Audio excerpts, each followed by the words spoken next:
Harta kekayaan Wamenkumham Edi Hiariech yang ditetapkan KPK sebagai tersangka kasus gratifikasi. Harta kekayaan Wamenkumham Edi Hiariech yang ditetapkan KPK sebagai tersangka kasus gratifikasi. Inilah total kekayaan Wamenkumham Edi Hiariech tersangka gratifikasi yang ditetapkan KPK. Adapun Wamenkumham Edi Hiariech memiliki kekayaan mencapai 21 miliar rupiah berdasarkan LHKPN. Melansir dari Tribun Timur, terakhir kali Wamenkumham Edi Hiariech melaporkan kekayaannya pada 23 Desember 2020 lalu mencapai 21 miliar rupiah. Sementara pada laporan 31 Desember 2021, harta kekayaannya sebanyak 19 miliar 882 juta 415.859 rupiah.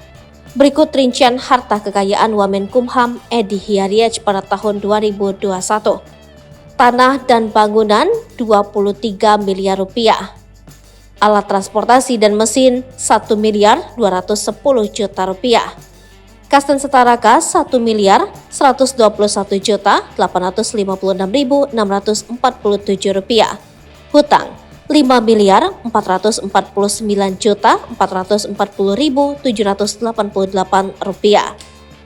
Wakil Ketua Komisi Pemberantasan Korupsi Alexander Marwata mengatakan Wakil Menteri Hukum dan HAM Edward Omar Sharif Hiariech atau Edi Hiariech sudah ditetapkan sebagai tersangka dugaan suap dan gratifikasi. Dia menyebut surat penetapan sudah ditandatangani sekitar 2 pekan yang lalu. Ada 4 orang tersangka termasuk Edi Hiariech. Alex mengatakan 4 tersangka yang sudah ditetapkan antara lain 3 orang penerima dan 1 pemberi gratifikasi. Laporan kasus itu dilayangkan oleh Ketua Indonesia Police Watch Sugeng Teguh Santoso pada pertengahan Maret lalu. Edi dilaporkan ke KPK atas dugaan penerimaan gratifikasi 7 miliar rupiah.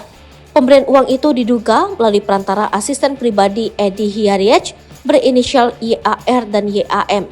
Sugeng menduga uang itu berkaitan dengan permintaan bantuan pengesahan badan hukum dari PT CLM oleh Direktorat Jenderal Administrasi Hukum Umum Kemenkumham.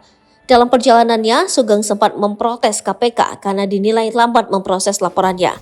Terbaru, Kepala Bagian Pemberitaan KPK Ali Fikri mengatakan peningkatan status dilakukan usai melakukan gelar perkara dan menyelesaikan proses penyelidikan. Download Tribun X sekarang. Menghadirkan lokal menjadi Indonesia.